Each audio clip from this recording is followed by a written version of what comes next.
Ladies and gentlemen, welcome once again to the Duval Dive. Of course, I am Kyle Nash, the student of the game of Fans First Sports Network. And I'm Travis Holmes with BigCatCountry.com. What's good with you, champion? And hey, listen, obviously, you better bet. Sorry, that's a shout to David Behrman with the betting on Jags show we did on Monday. There you go. You better bet that we're about to talk about this Pittsburgh Steelers preseason game to open everything up. But had to touch on the comment that happened pre-show like we do. It wasn't our normal guy Radius this time. It was Robert coming off the top rope there. Can't wait for a Wingard to steal the next towel. And while I appreciate the schmack in question, and of course the comment is always, Robert, you did make my dude Travis D. Holmes a little worried. Talk to me, Travis. Bruh, yeah, Robert had me tweaking just pre-show in the green room. No. Do we stay away from them teal towels? Do not mess with them people, man. The last time the Jacksonville Jaguars had a teal towel incident, the first time when Dewey had this teal towel incident, the Jaguars went 3-6 to end the season and we're out of the postseason. No. We're not doing this, bro. The Jaguars don't have a good history of just playing with people's towels. Like, let's leave them alone, man. Like, the towels carry Ebola. Y'all forgot that?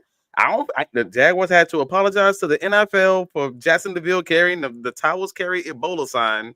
And them boys won 3 games that season. Nah. Leave folks' towels alone. Just beat them on the field, man. Won't need that kind of mojo. Won't need that kind of like that mad. What are they? Voodoo, that mad mojo just on his juju. Yes, the bad juju. Yes. Yeah, that's it. Leave folks' towels alone. Just beat them on the field. You're looking for a lag on the Jag rag. That's troubles we don't need. I hear you. Listen, I know that Ebola instance was what, 10 years ago? A long time ago? That was 2013 and 2023. So it was 10 years apart. So just can we not with the towels? Of course, I'm sure that we'll have a chance to talk about that. Yeah, you're going to pull the comment up here in a bit. I'm sure we'll have a chance to talk about that during the show. It was kind of a curse. That towel was that O-lineman's dead wife's towel. Oh, I had no idea. Did you know about that part? I don't know. I don't know about this. I will have to look that one up, bro. After the show, becomes a ghost tour. Let's go ahead and stay with previewing the preseason game here to open 2025 and all of that. And of course, Travis, you have your share of questions. I'm going to go ahead and pull them up here. And of course, the top 5 questions here, just because they happen to be 5, because it's a nice number, of course. When we're talking about all the talk around the defensive tackles that apparently has the Duval Devout worried, clarity at safety, because, hey, no true analysis is done by Travis D. Holmes unless we're talking about the safety spot. Let's be real. The O-line establishing the run. The running backs, which one will pull away? And, of course, cleaning up the flags if you actually have a hold of your life and you listen to Travis D. Holmes from camp. I believe it was on Tuesday, excuse me, because math. If you listen to Travis D. Holmes from Jags camp on Tuesday, you'll know that there were plenty of struggles there for the offense at the end of the day. But let's get underway with the analysis and the questions such they are. And Travis, obviously, with my devotion to trench warfare, such that I am with my offensive line background, hearing concerns about, by the way, being the 49er fan on the panel, he said jokingly, seeing members of the Duval Devout, even from my relatively distant perspective, even though I'm here with you weekly on the Believe Podcast Network, on the Duval Dive and all that, seeing friend of the show, Tony Wiggins, even wigging out a little bit, Locked On Jaguars, about this fact, and like the defensive tackle position is suddenly a concern. Talk to me a little bit about that, Travis. What do you see? Well, that's an interesting conversation, man, because I think everyone in the media, all the radio shows, all the flagship, the 1010 XL, etc., as you already mentioned, T-Wig on Locked On Jaguars, everyone's talking about the defensive line position because there's the question that came out of Tuesday's practice from Coach Liam Cohen about whether or not Eric Armstead was going to be ready physically for week one because he's been out with the sore back. That feels like that kind of might have caught the team off guard. Originally, they were giving they were giving him a break. They were kind of giving him those veteran days off, and that seemed to have been the early plan in training camp, like they do most veterans who've been in the league more than 10 years. But then the sore back thing becomes a whole different conversation of like, oh, this is the time we probably would have been having this dude start getting ramped up, and now he's out. Okay. That's a legitimate conversation when you add to the fact that Mason Smith, the other defensive tackle, who, if not starting, was going to get significant snaps, maybe behind, Hamilton on those pass rushing downs, is also out because of conditioning injury that he might have had, right before training camp. Mm-hmm. Now you're looking at the defensive line position, like, dude, what the heck do we have? Like, who's the next man up? To Callie Jack's point, that's worrisome. Like, even if it's not just Armstead solely, defensive tackle was a position that Jaguar fans were talking about. Mason Graham, that was a thing not too long ago because of not just the ceiling but also the depth of that position. And now we're just like, oh, okay, now what? So I fully understand everyone's trepidation. I understand everyone's kind of freaking out a little bit or having them, that lemon booty, them tight cheeks for the moment. But we're gonna have to see if these injuries are truly like significant. Because if Mason Smith's injuries like a day by day, maybe even a week by week thing, we got 3-4 weeks right now. Yeah, we might be all right. Thank you for that. And I see the comments coming in from all the heavy hitters here that we're used to seeing on the Duval Dive amongst our Duval divers. But before I go to those, let's remind everybody, Travis, okay? Eric Armstead was a guy that was missing camp last year, okay? Granted, where was confusion? I remember sitting next to my friend and former editor John Shipley, Jags on SI, going, wait, it says defensive end. Why does it say defensive end? That's a separate conversation. 61% of the snaps later, I know why he was listed there. I don't think we have that problem this year, but he was missing camp, and there were those elements last year. Veterans do this sort of thing. However, and here's where I share in your concern and the concern of the Duval Devout just a bit. It's that Mason Smith piece, which you mentioned. Now, you have also very wisely stated that, hey, we've just cleared July, folks. Okay, week one's in September. Okay, like, can we wait? I'm not saying wait till Labor Day to pull push the panic button, but come on, guys, it's week one preseason. Let's let it marinate a little bit before we start panicking quite that much. And no disrespect to friend of the show, Tony Wiggins. I respect his point of view, and I'm not saying there's no there. But it's not all doom and gloom. And listen, there is sweet irony in the Crosby thing. If you didn't mention it, or Graham, in the Mason Graham. Mason Graham. Gotcha. You were like, what the hell are you on? Apparently it's drugs. No, I'm sorry. It's just beer. Anyways, no, but I'm not saying there's no reason to be concerned, but I think we're blowing it up just a little bit at this point. Go ahead, Travis. But I also want to evaluate this on all sides, because I want to be honest and I want to be clear in my understanding and my expectations of what this complete. I agree. Same here. Yeah, I want to be nuanced in this conversation. Like, there is something to the fact that, hey man, Mason Smith is not going to just immediately, like, let's say he is out for a week, 2 weeks, 3 weeks, and is able to be full go in week one. Or let's say the exact same thing for Eric Armstead. All right, cool. These guys aren't just going to walk onto this field and be fully conditioned in football condition, not like in gym condition, but in true football condition, and be full go. Right, and be full go. Like, these guys can also, I can reasonably see an endpoint there where these guys maybe don't have the conditioning where it should be, or don't have the football IQ where it should be, because they've only been doing this in the classroom for the vast majority of this offseason, and they need some time to get ramped up. Then all of a sudden, in the worst stretch of the Jaguars season, that first 7 games after Carolina, you're in a situation where this is like, okay, this might not be where I needed to be at the time that I needed to be, I need you to be at your best earlier on in the season, and that may not be the time where they're conditionally able to give you that, if that makes sense. So yeah, I understand that's why people might be freaking out a little bit at least. Well, and let's address a couple things here in the comments that I'm seeing here. Carlos Reyes, again, Carlos coming in from the top rope. My thoughts are that Gladstone didn't address the depth at the defensive tackle because he liked what he had. And we talked about that. There's been countless articles by both of us, you on BigCatCountry.com and me at Fans First Sports Network, talking about the fact that the reason for this is because Gladstone had done analysis of not only guys that were already previously drafted before, because he was doing it there, in LA, and also saw Eric Armstead, twice a year with that. And it's tough. I'll put it this way. I know how bad the defense was last year, and I think Carlos also mentioned this in this comment. The hockey rotation thing just, I think, puts Duval Duval have been hurt before. It adds an additional aspect to this conversation. It's another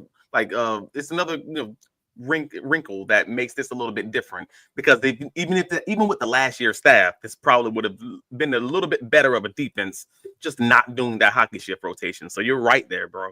I'm fully with you, but also there's still that conversation. I don't give Gladstone smoke on not bringing in a defensive tackle. If you truly told me you like Devon Hamilton because he's a solid nose tackle who's going to plug this thing in and keep your linebackers clean. If you told me that I like what Mason Smith did as a rookie and I think he's going to be able to be developed into a little bit more. If I like what Eric Armstead is probably going to give me at 50 to 60% of his snaps while being back at defensive tackle for his 13 to hopefully prayerfully 17 games, because every year that he plays defensive tackle, that's a great praise. He only plays in 12 to he doesn't play a full season because of the banging on his body. That's probably why they've been giving him those veteran days off. They want to make sure he's ready for a 17 game season. So I'm with you on all of that. But how many defensive staffs in the NFL, if you lost two guys, would look okay? People, and I want to be real clear on this. I'm giving that context before giving people smoke. Most NFL teams just aren't going to have a defensive line unit that's 4 and 5 guys deep. Yeah, that's especially a deep tackle. Maybe you have that many guys that pass rush. Maybe that's fair. You ain't having that many big bodies in the middle to do that, because they don't size like that at that volume in this planet. Forget the league don't exist, buddy. I hear that. Right. So them bringing in Austin Johnson, the free agent over this past week, and you're having Jordan Jefferson. We've seen Tyler Lacey splash over these past 2 practices. At least that is something. But yeah, I'm not going to try to try to pretend these guys are incredible, because I haven't seen the game tape to show that. But I'm willing to give them I'm willing to see what happens there until that we figure out what exactly is going on with Mason Smith, what exactly is going on with Eric Armstead, because we have time. But I don't want to give the GM the smoke because not bringing a D-line in when this man got one draft. He got, 7, 8, picks. You ain't gonna get everything, bro. This is it. This is what it is. And by the way, I don't feel like you're mentioning that for the Duval divers in the comments. This is for the Duval dive in its full form. Yeah, it ain't time to go to trade in your stock on Jimmy Stones just yet, just because of this. And come on, you got not just one, but 2 of your guys out the gate hurt like this.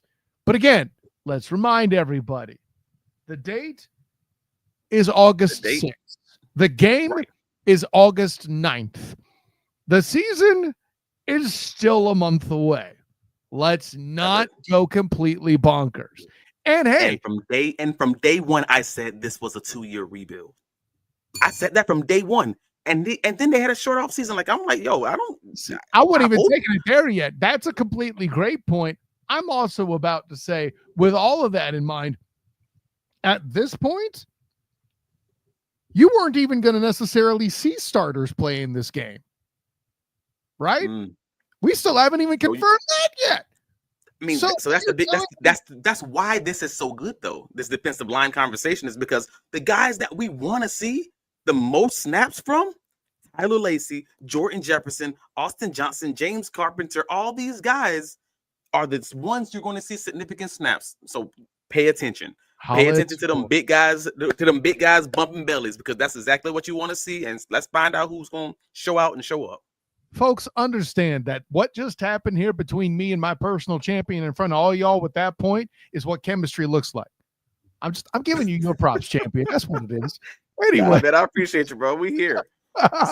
So let's get into it, man. Any clarity at this safety position? Because we're not talking about the Eric Murray spot. For those of you who haven't made it out to camp, for those of you who maybe missed the scrimmage, I think Eric Murray has been playing solid. And I told you guys going into the season, I thought he would, based on this 2024 game tape, despite what PFF said.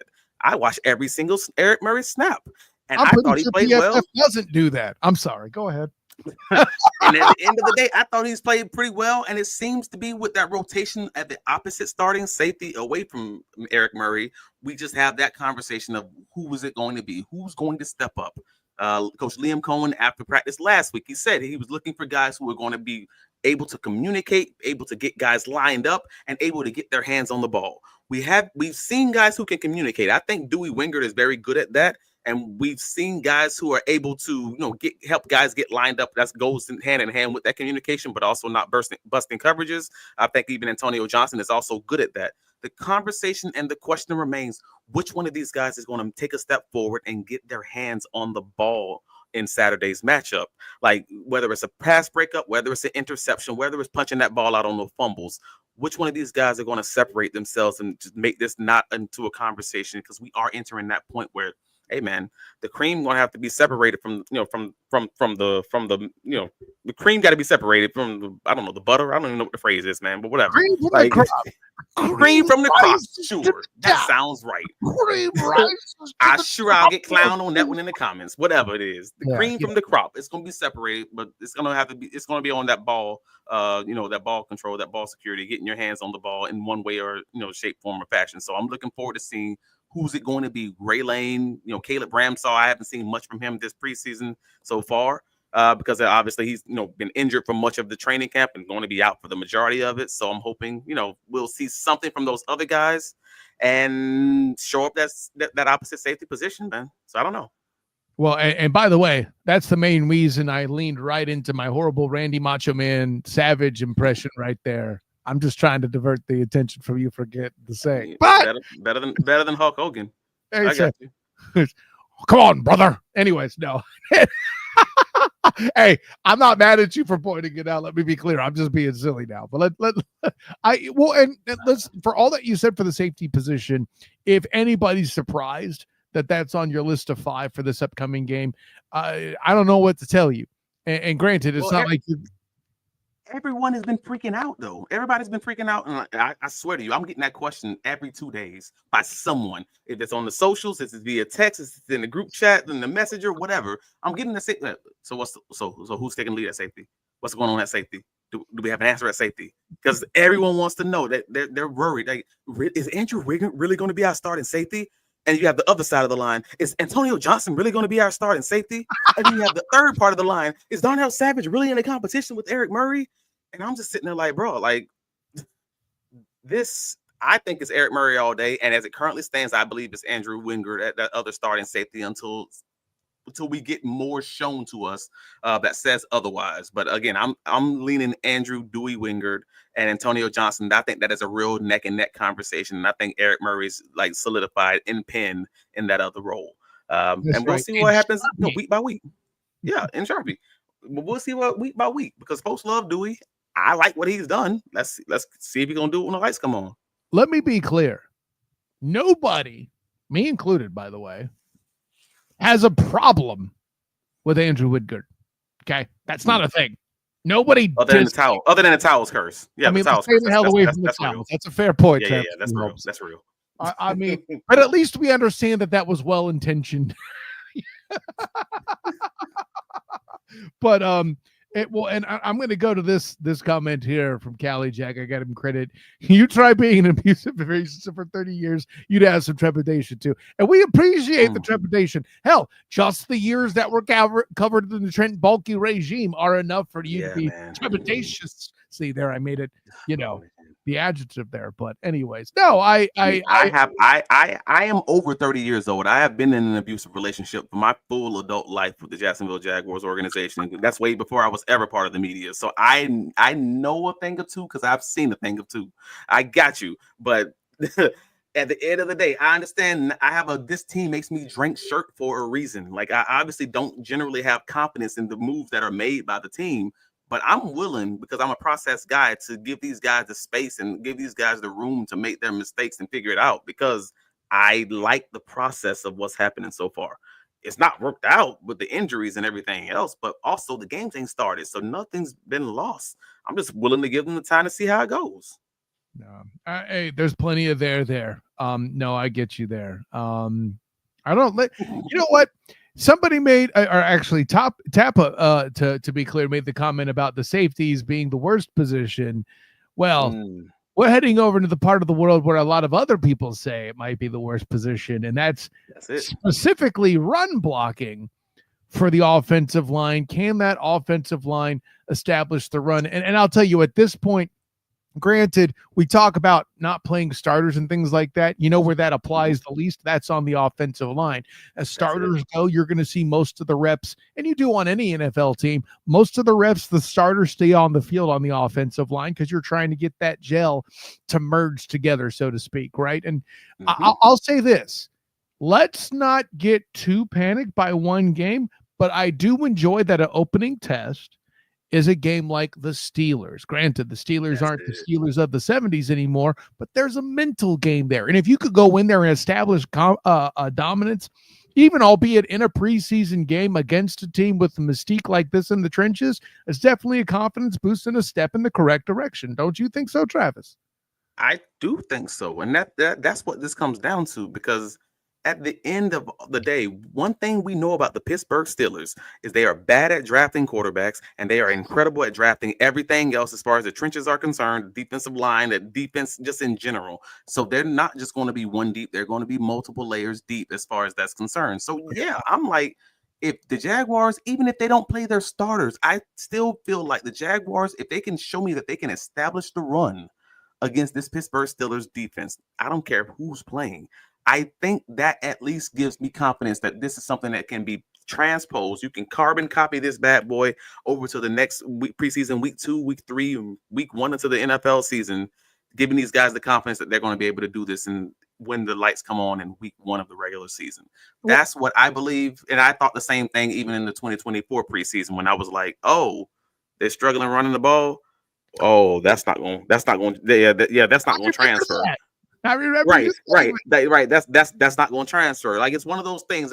That's why it helps me even in fantasy football when I'm like, oh, that offensive line moving dudes. I don't care if it's a preseason, they moving dudes, and I think that travels, and that's kind of my thought process. So if you want to see offensive line play and defensive line play, the preseason is the time where those things I feel do matter and they do travel. Yeah, no, I think that's good too. And moreover, I would add there's the element of validation for all the things we've been saying in the offseason about the tide being lifted and that all ships on the whole in this room are better. Me having my air quotes crackheadiest take, as we keep mentioning, the best thing about the Jags line in the division is that they are in the most flux. That confirmation could come here over these weeks, despite the fact I keep mentioning we're a month away from actual football that matters and isn't just like an episode of Whose Line Is It Anyway? The roster's made up and the points don't matter. So with all that being said, to Carlos's point, at this point, just an average O-line is all I want to see. I mean, I think we may on another episode, but it's still just as correct now as it was then. And hey, listen, it's long enough ago that I don't remember what episode that was. It's worth reiterating, Carlos. I'm glad you mentioned it. Yeah, I know we mentioned it on the Men and Till podcast when we had those guys on, because I said at that time, if the Jaguars can have just an average run blocking offensive line, Travis Etienne, Tank Bixby, these guys are going to go out. They're going to. Agent J took a puff and was like, "Hell yeah, that's pretty much control." They are going to ball out of control, and the passing game will just work off that. And I think that would be very good for an efficient Liam Cohen offense. That again, Tampa Bay Buccaneers were top 4 in the league as far as run efficiency. You need that in his offense, and that's great. So that's what you will need. That's what I'm looking for to see if they're actually being successful at doing that early in the preseason. That's exactly what my eyes are on this. Exactly. Well, and if this offense is as complete as a lot of us are talking about it being capable of achieving, the offensive line being average is more than enough. I think that's a great point. Yeah, that's it. That's it. And we'll talk about the individual matchups and everything else as we'll have time to do with the offensive line for the Jaguars. But overall, that's what I'm looking for primarily for me. I'm looking for run blocking, and we'll see what else kind of comes from that. Oh, Health, what's up, man? You late? You're slipping, bro. You're slipping. That's it. No. Health says, I'm late, but look. All right, Health isn't late. He's giving himself a chance to enjoy it better on demand when he listens to the podcast. You're right. My bad. I'm tripping.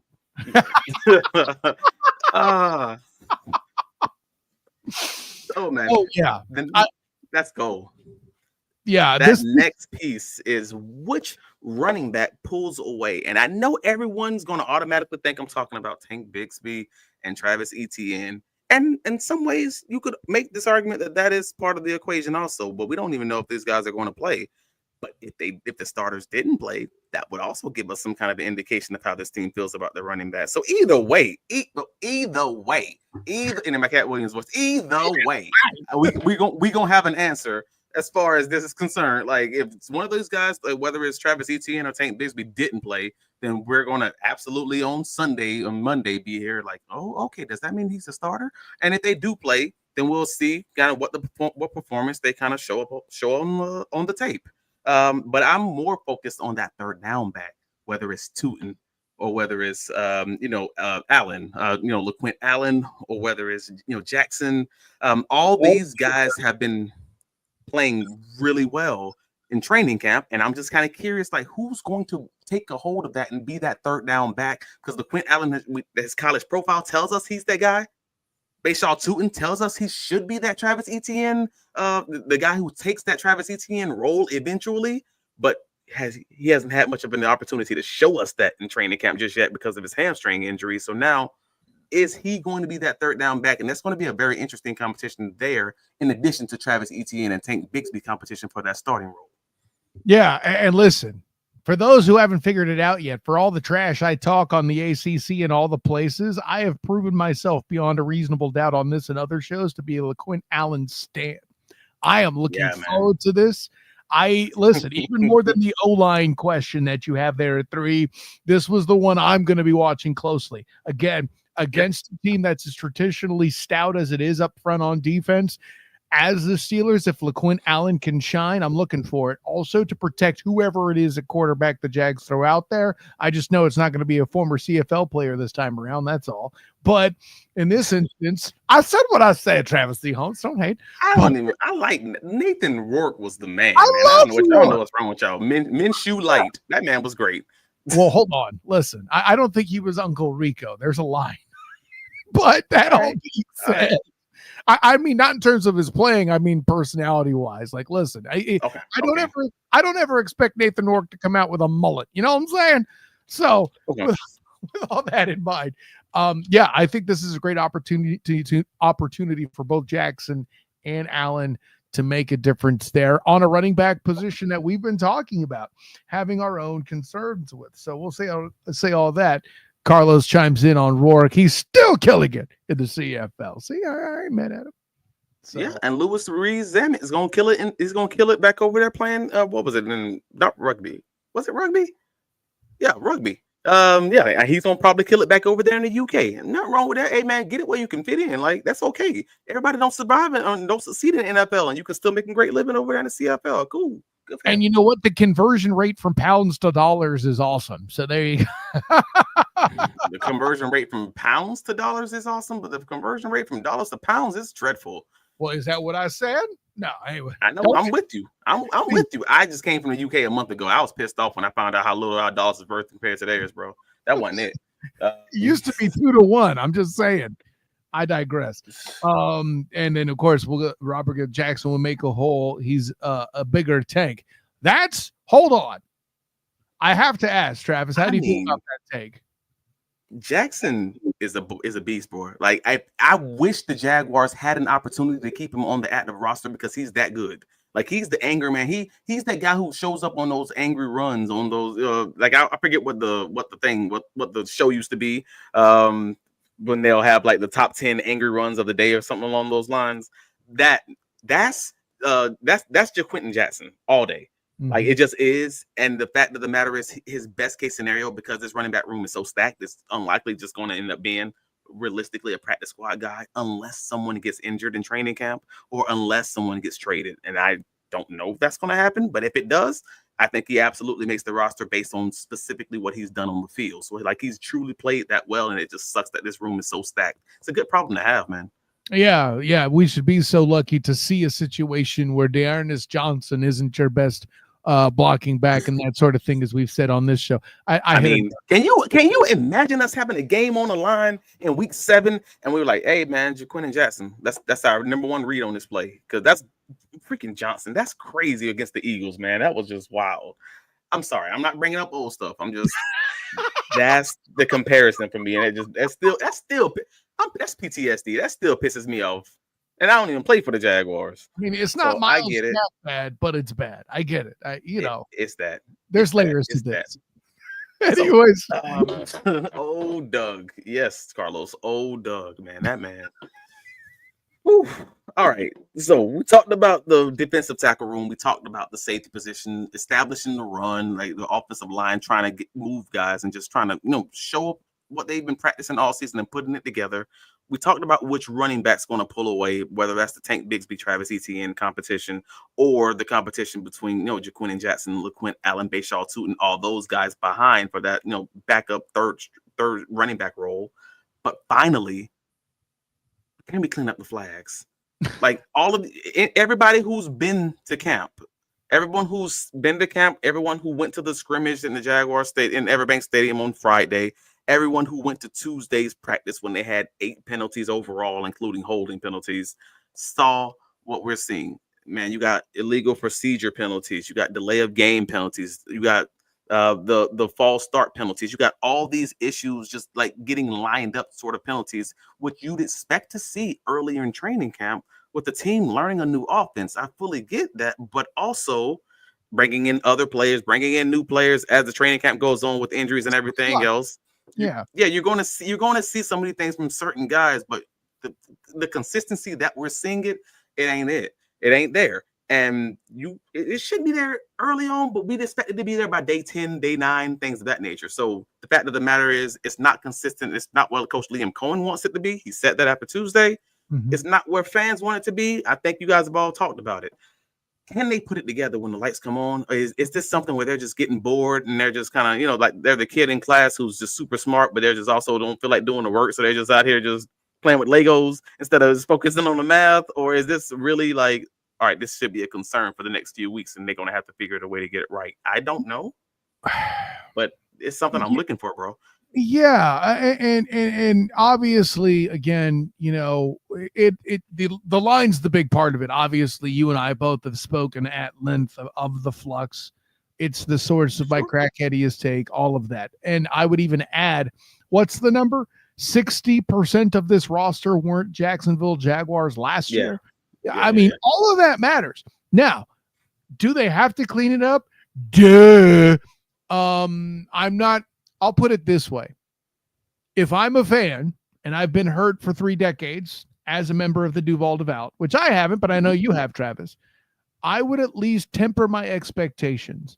The over-under for flags in this game needs to be at 6.5, okay? And the reason why I said it that high is just because the defense is going to get a couple. If you have more than that, let's panic. All right. I expect... So I counted 8 offensive penalties. No, I mean in the game of Tuesday's practice. Yeah. Oh, I just want to be clear. I counted 8 offensive penalties in Tuesday's practice. It was probably closer to 10 or 11 overall penalties. Just want to be very clear. Right. No, and I get it. It's in a space where you're practicing things, where you're working on things. I'm not going to say supposed to, because false starts aren't supposed to happen. Holds aren't supposed to happen. I don't know how much more strict the officials in that training camp are asked to call things compared to what will happen in the preseason with the NFL officials proper. I don't know that. Go ahead, Travis. So Coach Cohen did mention the fact that the referees told them before practice and would be meeting with them after Tuesday's practice to let them know, hey, the NFL's they're drawing a line on the illegal motions. They're drawing they're actually making that a big thing. And the illegal motions and the illegal formations kind of conversations. So the Jaguars had a few of those on Tuesday's practice. So he said that specifically. So that's something that we'll also be likely to see from the referees in the preseason. If the Jaguars are having trouble getting lined up, maybe they have a guy who's a half yard off the line of scrimmage, it should be on the line of scrimmage, false starts and things of that nature. All of that. I mean, the biggest culprit as far as the false starts was, at least on Tuesday, was Fred Johnson. He had both of the false starts penalties that I saw. So at least that's not everyone. It was one guy, and that's easier to fix, maybe. All I hear is where you know what? It's unfortunate we don't have him scheduled yet. Maybe we'll get him in here to answer for Fred Johnson. But I remember our boy Jordan DeLugo all telling us, well, Fred Johnson could start. Really? Go on. No. I thought Fred Johnson can start, but again, you're using film from a different team, from a different year in a different scheme.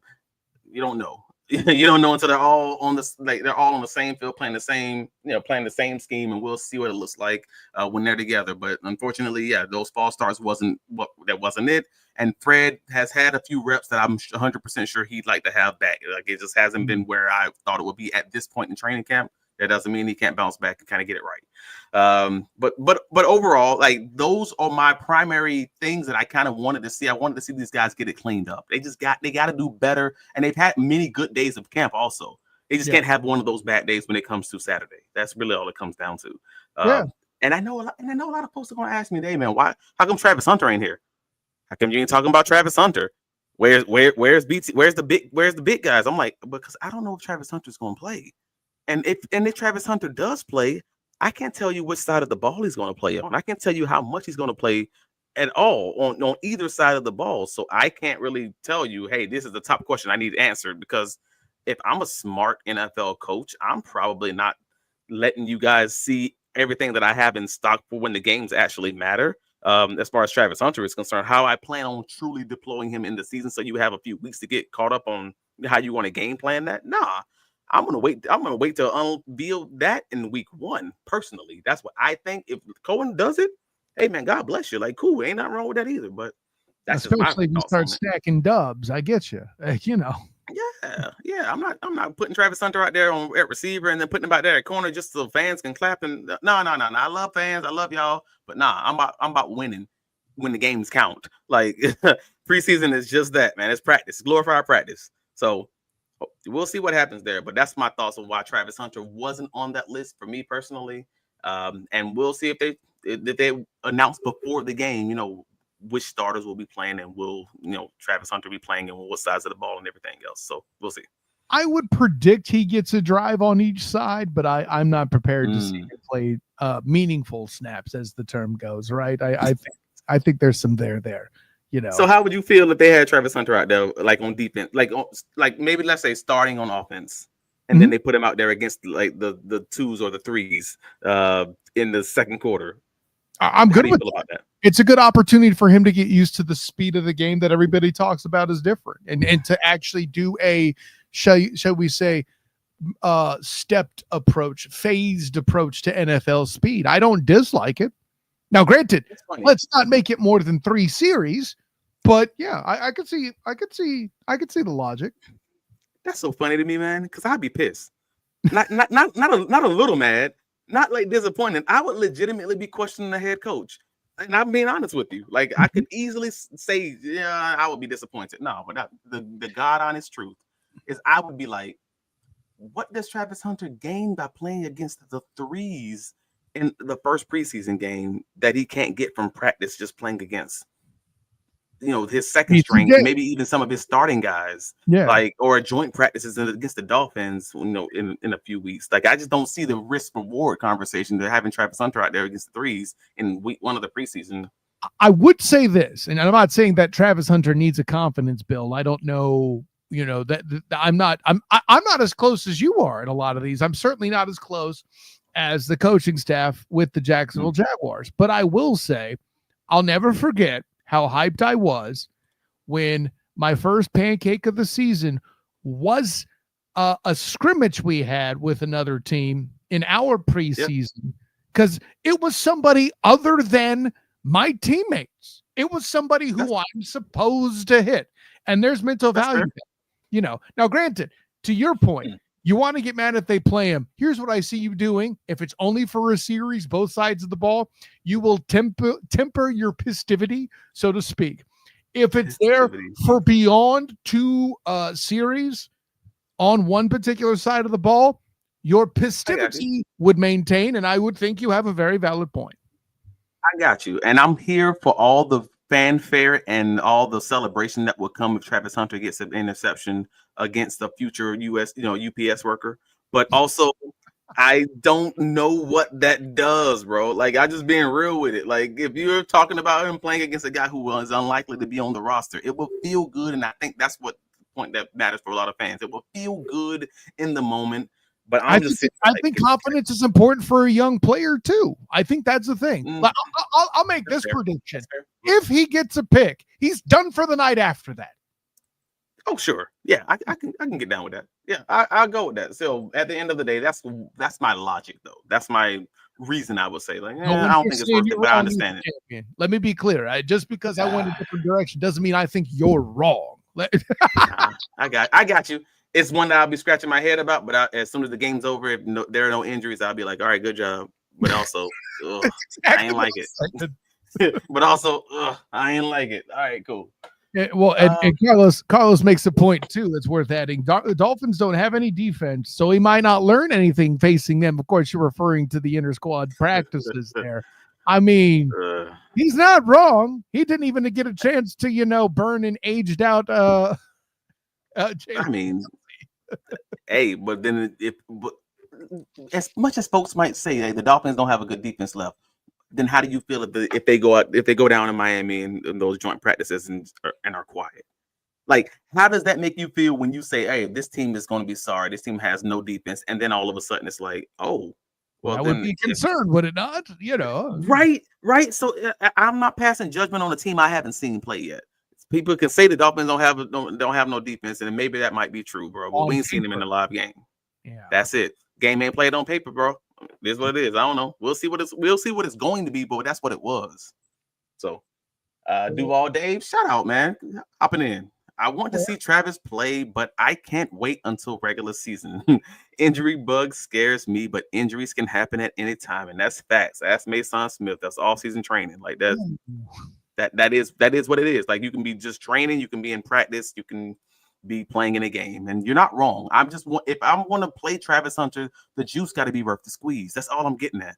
If you're going to play Travis Hunter, I need to see him playing against starters, or I need to see him playing at least against some high-level number twos. If you have my boy out there playing against some future USPS workers, I got problems with that. That's all that I'm getting at. It needs to be worth it to give him the real confidence that I can do this on Sundays against those top guys, not against guys who shouldn't even be playing right now. You're not playing an event like Jordan Lewis. You're letting him rest. You let Travis Hunter get a rep for a series in his stead. You're good with that. Assuming he's playing starters, of course. Yeah, exactly. That's an assumption already built in the conversation. I am 100% on board with that. Like, that feels great to me. Okay. I did not expect this conversation to be quite this nuanced. We navigated a lot of space here. I like that. Yeah. Gotta wait until week 2. Oh, wow, Dave. That's messed up. I don't even want to share it, but I am, because I don't like the Panthers. Are any Panthers players considered starters? I guess we gotta wait till week 2. Ouch. Oh, that feels like a good place to end. I mean, he came out here insulting all 10 Panthers fans there are out there. So yeah, I think we should run while we still can. Hey man, don't do that. Like, we've had enough of people trying to do that to the Jaguars. I'm not gonna do that to the Panthers. We were in the league around the same time as them. Hey, we've already had on the previous podcast, I believe it was like a month ago, when I was Jamal St. Cyr, I believe, when we were like, hey, how would fans freak out if the Jaguars lost the Panthers? Because the Panthers could end up being good. You don't even know. Like, yeah, they do have the sneaky good concept to them. That's fair. That's it. And what happens is the fans will freak out for the next few weeks, no matter what happens. Even if the Panthers end up being a playoff team, you wouldn't know it at the time. You wouldn't know it at the time, but in the moment, Jaguar fans would be like, "Oh Lord, this ain't it. Like we lost against the Panthers. Season's over. Burn it down. Close up shop. Everything. Like nah." You just don't know. So I'm never going to be that guy to say the Panthers are just terrible until we see it on the field. But again, I didn't say they were terrible. I just say their fan base isn't very big, but that's two different things. Anyways, I think we hit a good point here. Travis C. Holmes, tell the world where you can be found. Oh man, I can be found on all the socials. Travis D. Holmes, of course, Blue Sky X. If you're listening to the sound of my voice, please like and subscribe on the Duval Dive and follow us wherever you pod. But also, and most importantly, go and visit the new and improved BigCatCountry.com. It looks crazy different for those who haven't already seen it. I like it already. And we're going to have you guys covered for all the training camp observation pieces, all the takeaways from the pressers. Obviously, with games coming up, now we'll have our write-ups about what we saw on second look. So definitely go and take a look at that, because ain't nobody else giving you that kind of in-depth content. Like, hey, this is what we saw after looking at the game with the all 22 on the second and third time. Nobody else is giving you that, but Big Cat Country is. So favorite it. Come join us, man.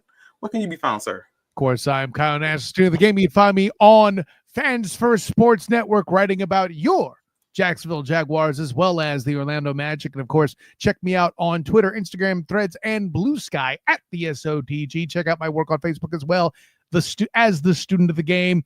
And hey, listen, you mentioned the changes that's going on with the SB Nation site. You'll see the same blackandgoldbanneret.com, as well as the Night Shift podcast there too. The first thing you'll see in the new regime is my interview with assistance coach and former center for the 2017 National Championship team, Jordan Johnson. Make sure you check that out if you happen to dig things UCF. And of course, my work with the Bolt Blitz Uncut with Booga Peters, featuring the San Diego Chargers. Yeah, I know that's weird, but that's where I'm at. I'm a producer of that show. And hey, come November 6th, that'll matter more. I believe that's the date of the game where the two teams do battle. And of course, I am more than happy to remind host Booga Peters of that playoff game from a couple of years back. It's a very fun time to see him live that trauma in person. As I stand in for you, Duval Devout out there. But check out all of those things. And of course, check out what we do on all the podcatchers. If you haven't liked and subscribed to us yet, get a hold of your life and do the thing. Duval Dive YouTube channel. And yeah. Thanks again, all the sharp commenters. You Duval Divers impress me weekly. That's not just me saying that because I want to pump you up. I mean, obviously I want to pump you up. You guys support us so well. But just the intelligence comments, guys, keep it up, please. I enjoy this that much because no. I don't appreciate that, champion. Blast you. Listen, for all the silly comments I've seen other places, like when I was on the Parking Browns podcast, and they told me how wrong I was about their interior front being able to take down the Jags, and then they won the game because of a safety. No, see, those fans were mad at me. These fans, our Duval Divers, are intelligent, and they knew, and they still know what's going on in camp. So you made me pull out another fan base like that, man. Why? I had to light dudes up because you used the exaggeration alert. That's not cool. Anyways. For my personal champion, Travis D. Holmes, for all you Duval Divers kicking butt in the comments, I am Kyle Nash, student of the game. Until next time, everyone, class dismissed.